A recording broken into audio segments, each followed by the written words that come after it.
마약처럼 너무나도 오남용되는데 그동안 처벌을 못했던 약물이 있습니다. 에토미데이트라는 전신마취제인데요. 비슷한 프로포폴이나 졸피뎀은 처벌을 받으니까 규제가 없는 이쪽으로 수요가 몰려갔던 것이죠. 법적으로 명확한 처벌 규정이 없으면 수사기관이 당연히 손을 쓸 수가 없습니다. 하지만 이제 상황이 완전히 바뀌었습니다. 올해 2월부터 마약류 관리법이 적용 대상이 되면서 단순 매입이나 투약, 소지로도 적발 시 중형이 가능해졌습니다. 과거와 다르게 다크앱, 텔레그램 이런 데서 마약이나 약물에 대한 접근이 쉬워지며 관련 사건이 엄청 폭증하고 있었어요. 오늘은 24년 동안 저희 검사로 일하셨던 정규영 대표 변호사님을 모시고 제2의 프로포폴이라 불리는 에토미데이트의 충격적인 실태와 법적 쟁점에 대해서 낱낱이 파헤쳐 보겠습니다.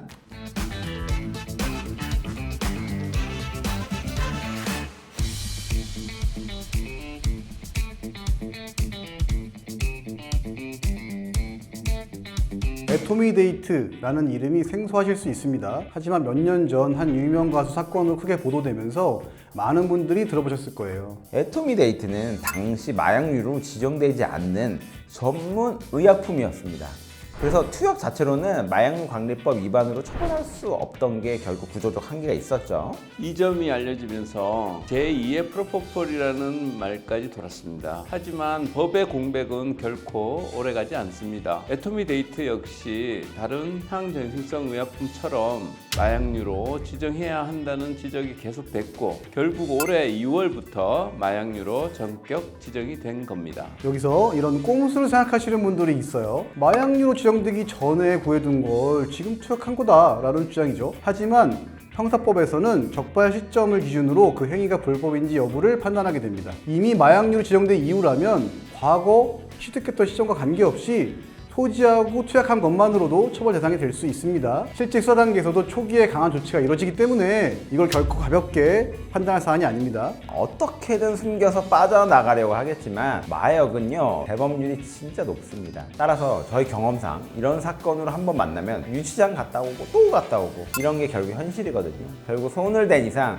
스스로에 대한 중독에서 벗어나기가 엄청 어렵습니다. 이미 약물에 손을 댔고 스스로 통제가 안 된다고 판단되면 처음부터 변호사와 함께 자수를 하든 치료를 받든 조건부 기소유예 같은 선처를 노리는 쪽으로 대응하는 것이 가장 현실적이고 현명한 방법입니다. 제가 생각하기에 요즘 젊은 분들에게는 특히 마약 전과는 상당히 치명적일 수가 있습니다. 요즘 해외로 여행도 많이 가고 워킹 홀리데이 이런 것도 가잖아요. 다른 전과도 아니고 마약 전과가 남으면 일단 무비자로 갈 수 있는 나라가 상당히 제한되어 버립니다. 로버트 다니어 주니어 배우가 아이언맨 영화 개봉 행사 때문에 일본에 갔다가 몇 시간을 억류했다가 간신히 풀려난 거 되게 유명합니다. 저도 그때 되게 당황스럽거든요. 페리스 힐튼도 일본 입국 금지 당한 걸로 유명을 하고요. 결국 얼굴이 명함인 수준이지만 그분들 역시 마약류 전과 때문에 일본 입국에 있어서 제한을 당한 겁니다. 마약은 직접 투약하는 것뿐만 아니라 해외에서 밀수해도 아니면 중간에 유통을 시키는 던지기 역할을 해도 전부 처벌될 수 있을 정도로 매우 무겁습니다. 제가 그 수사 현장에 있을 때 요즘 20대, 30대 초범들이 텔레그램 같은 데서 고액 알바 뭐 이런 말에 속아가지고 소위 던지기에 가담하는 겁니다. 그러다 본인들이 중독되는 경우도 있어요. 영화, 야당 그게 없는 얘기가 아니에요. 검찰은 마약 던지기를 단순 종범으로 보지 않습니다. 마약 유통 조직의 공범으로 같이 묶어버려요. 범죄단체 조직죄까지 같이 적용되면 어떻게 될까요? 큰일 나는 겁니다. 서대문구에 화교학교가 있는데 얘네들이 신림동 놀러 갔다가 던지기 알바를 했던 거예요. 자기들은 별 생각 없이 성인 형들이 돈 주니까 배달한 거죠. 근데 나중에 다 발각됐어. 다 소년원 갔어요. 단순한 종범으로 보는 게 아니라 완전 공범으로 봅니다. 마약 사건.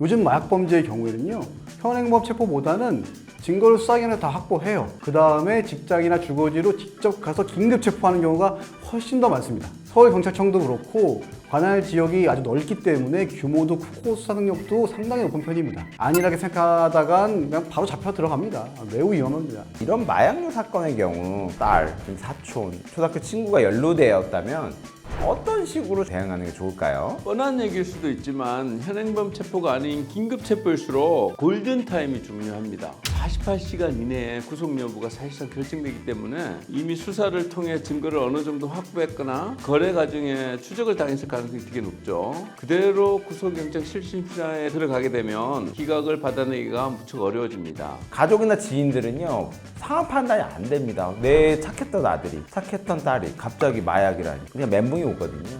근데 어떻게 보면 법 조문에 정해진 형량이나 법원에서 정한 양형 기준 이런 게 있어도 무조건 실형이 선고되고 그런 건 아니에요. 참작할 수 있는 부분이 있기 때문에 처음부터 조력을 잘 받을 수 있다면 받는 게 좋습니다. 일단 마약으로 적발이 되면은 제 최선의 목표는 첫 번째로 구속을 피하는 것, 그리고 두 번째로 구속이 됐다 치더라도 기소유예나 집행유예 같은 선처를 받는 것, 내가 어쩌다가 마약을 하게 됐는지, 잘못을 얼마나 뉘우치고 반성하고 있는지, 또 어떤 수사에 기여 등을 했는지 등을 잘 풀어내면은 적절히 방어할 수 있습니다. 무조건 호기심에 그랬어요, 억울해요, 이런 거 많아봤자 인정도 받지도 않고 양형을 판단받지도 못합니다. 초기 단계부터 법률 조력을 받으셔서 잘 대응하셔야 됩니다.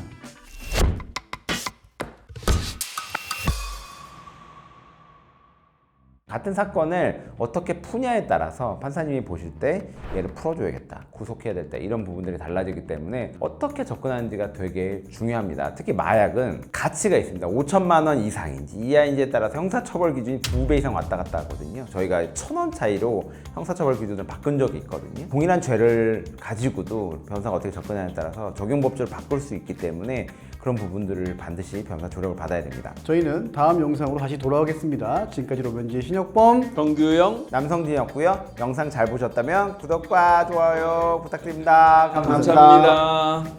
안녕. 안녕.